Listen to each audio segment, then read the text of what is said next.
Hey folks, back again today, and today we're going to do something a little bit different. We've got our first ever interview on the channel. Stopping by was Mike Barker from CFB Campus Tour. He goes across the country and sees stadiums, goes to games, chronicles all of that on his Twitter page. So you'd probably be very interested in how he came about his process and how he chooses games and what's been his favorite experience and things of that nature. So let's get right down to it. All right, everybody.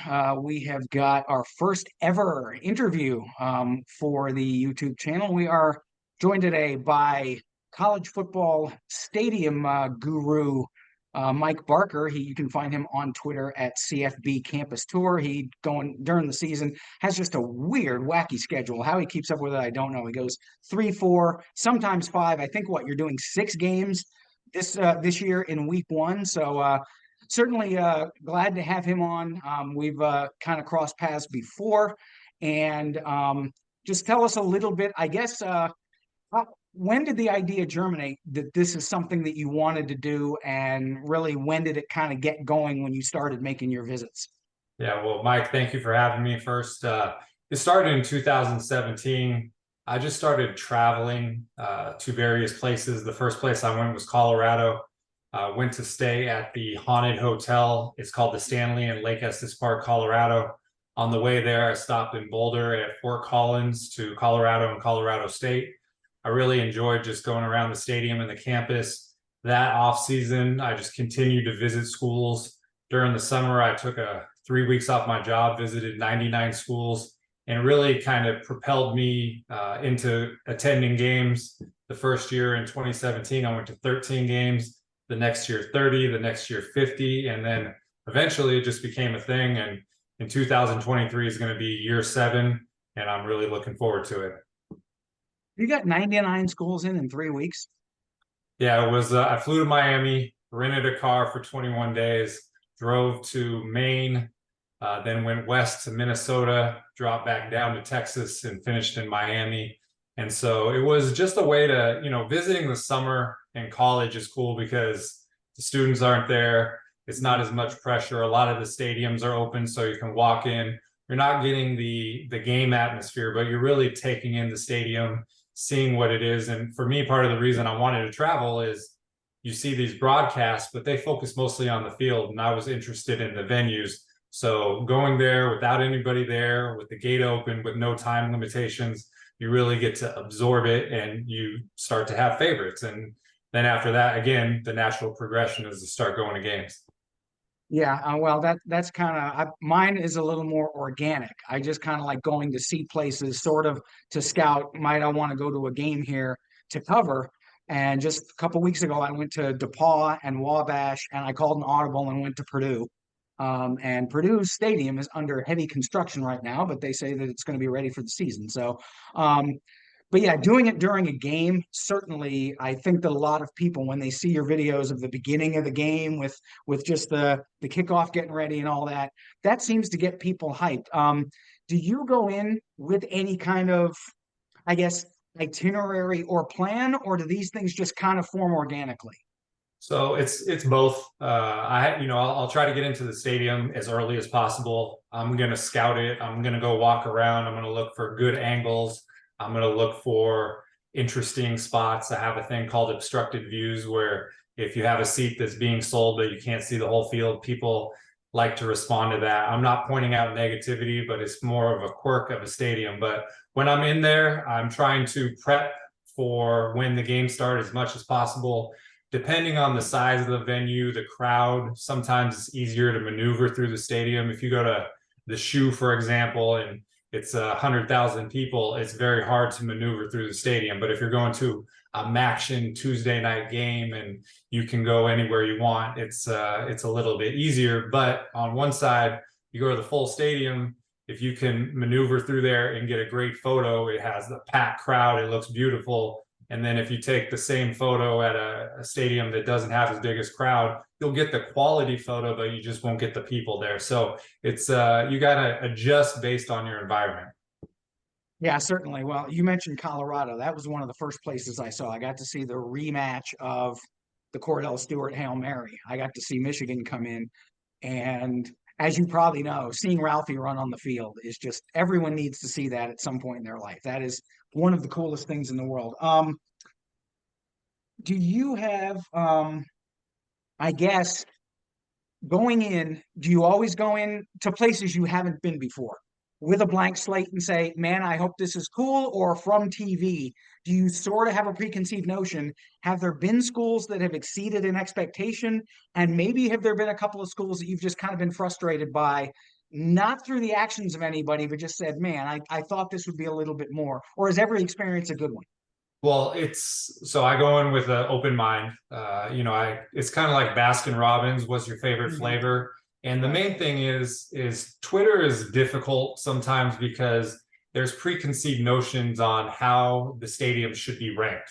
Most of the time is by people who have not been to the majority of the stadium. So in the ACC, if you don't say Death Valley or Doak is number one, well, you're wrong. Well, I like Lane Stadium, for example. And so you go there, you look at pictures, one side of the bleachers is much higher than the other. It looks a little bit disjointed. But when you walk in there, it is deep and you are surrounded by people and the noise levels. So those are the kind of things where you really need to go in and experience them. And as you're saying, sometimes you walk in and it exceeds your expectations. Other times it doesn't. There are factors like, I'll give you an example, Penn State, whiteout, 109,000 people. The atmosphere is amazing, but they built that stadium up from the ground when it was probably, 25,000. And so the concourses are really narrow. You can barely walk anywhere.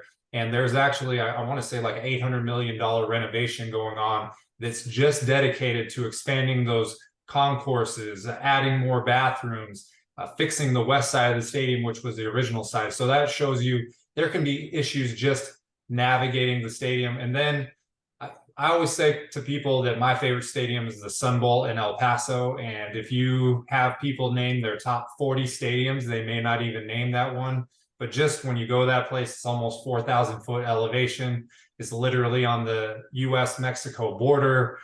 The roadside bleachers are carved out of a mountain. It's a very serene, secluded location, the second longest running bowl game ever. So those are the kind of things when you walk in, you're like, man. So yes, there's some that meet your expectations, exceed them, don't live up to them, but you really have to go put boots on the ground to find out for yourself. Well, the Sun Bowl is on my list. We're doing a family function, me and my sisters out in New Mexico in October. The day they leave, I'm renting a car. I'm going to Albuquerque, Las Cruces, and I'm ending it with El Paso. And I believe that UTEP actually is either off that week or maybe on the road that week. So I'm hopeful that I'll be able to get in because I've seen you say it and a lot of other people say it that you got to see the Sun Bowl. And growing up, it was my favorite non-New Year's Day game. I There don't you know go. why, and I'm not going to call it what the corporate sponsors call it. To me, it's the Sun Bowl. Um, I guess last, if someone wanted to do this, there are people who, like myself, maybe if they're in a town, they'll say, hey, it's cool to see a stadium. But if they wanted to do this as an endeavor, what's maybe a piece or two of advice that you could give them? So really, the couple pieces of advice. Number one is to start local. We all want to. So when you got people who on their Twitter header and their bio, it will say how many stadiums they've been to, 10 out of 133, 12 out of. Well, the way that you stack numbers the most is knock out the local ones. And, you want to get to the faraway places, but start getting familiar, knock out every school in your state, knock out every school in your favorite conference. And then take advantage of the weeknight games. Maybe you can take a week off work and you do it in November and there's a Tuesday, Wednesday, Thursday, Friday, Saturday game. I always try to do 2 games on Saturday. So the first 3 weeks of the season, they'll put out the kick times, but then after that, they have the 6 and the 12-day rule, which is networks holding on to the time slots until they figure out where to position games. So it makes it a little bit more difficult. But really, and I guess the last thing would be if you're really trying to do something and maximize a week, try to work east to west. If you attend a Friday night game, a Mountain West game in the Mountain or Pacific time zone, it's almost impossible to get back to the Central or Eastern time zone for a noon game. So maybe a Thursday game at Raleigh, NC State, a Friday game, maybe check out Texas Tech, and then Saturday finish up at Salt Lake City at Utah. So those are the things. And then once you get your bearings and figure out what you can do, there's always opportunity to stack. In November, when they do the 3 weeks of action, you got 5 games in 7-day week. So 5 times 3 is 15. And if you were to do 2 on a Saturday, that's 3 extra. So you can do 18 games in 19 calendar days. But just to get your feet wet, start local, knock out a conference, and go from there. Yeah, definitely. I mean, I've been able to see, I understand that one of the things on your schedule this year is maybe to see a few more D2 and D3 stadiums. I actually find that those have a ton of charm just because they are smaller. They're usually located right on the campus, where there are some places like, say, Miami, or places where you kind of have to drive away from the campus.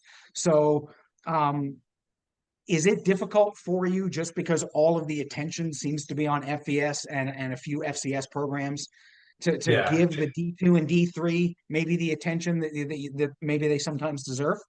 So the answer is yes. And what I tell people is there's FBS and FCS, there's 261 Division I programs, and there's 13 full college Saturdays. If you divided 13 into 261, it would take you 20 years to do it. And so I did the FBS, the 130 in 5 years. And now, I'm trying to knock off the SCS. It will take a little bit more time. So, but what makes traveling interesting is you couldn't just be an FBS traveler, Power 5 traveler, because then none of the lower, the G5 or the FCS would care. And I want to knock off the FCS as soon as possible, but I can't have an account that's just FCS for 4 years because it will not include a bunch of others. So you really, and as you said, the D2, D3 level, it's pure, it's exciting, it's accessible, the tickets are affordable. And there's a lot of people that are disillusioned with the realignment, the NIL. And I always tell people, look down. If you're a Power 5 fan and you don't like the money, look at G5. If G5 doesn't have a path to the playoff and you feel like, a bowl game that's between 7 and 5 teams is not a great ending to a season, look at FCS. They have a playoff bracket, and keep going down. But that's what you find. Last year, I went to 2 D2 schools, which I consider bucket list. One was South Dakota Mines in Rapid City. They have a very unique setup where they have 350 cars can park around the perimeter of the stadium. And it's like a drive-up movie theater, tailgating during the game. They encourage you to honk your horn, set up your security alarm all during the game. That was amazing. And then I went to the D2 semifinals at Colorado Mines in Golden, Colorado. Something like 7,000 foot elevation, cold, beautiful. It was a great, there's people parasailing over the top of the stadium there. So those are the kind of things you wish you could dedicate more time. And so part of my motivation is get done with FCS as possible, knock out some more of those D2, D3s. I do have 2 bucket list D2s that I want to try to get. And one is the Superior Dome in Michigan. It's right on the lake of Lake Michigan. It looks like an igloo. And the other one would be Bowman Gray in Winston-Salem, which is Winston-Salem State University. And what's cool about that is there's a race car track around it, and they do NASCAR races around the field. So there's all kinds of fun. Unfortunately, there's only 13 Saturdays per year, and you got to maximize them as much as possible. Yeah, you do. And it would be great if there were many more, but we know how that is. So anyway, well, this has been very entertaining. And like I said, I'm going to try in the course of my travels, if I can cover some games, to just kind of tour I know that I'm going to a couple of MAC games this year. I may try to get to something else, maybe in Kentucky or Indiana, because like you said, I'm staying around my area. But it's always fun to see it, and it's always fun to follow your exploits. And for folks who are interested in following Mike, they can go to CFB Campus Tour. He posted a couple days ago or last week what his itinerary is for the first few weeks. And that week 1, you talked about you are going east, then coming back, and then coming back. So you're doing kind of what you said you shouldn't do, but we're definitely going to follow that. And I think I might post an over under on how much sleep you're going to get those few days, because it's not going to be much, because you're going to be spending it either in stadiums or traveling. But great to have you on, and we will be following your exploits throughout the season. Yeah, thank you for having me, Mike. I appreciate it. You know, you get a little time in the off season to study and pick out an itinerary, and it's ambitious, but I'm going to try to get it done. And thank you very much for having me as a guest, and I wish you the best of luck with your show. Thank you very much, and we'll maybe if there's time, we'll kind of reconnect later on in the season. Anytime, just let me know.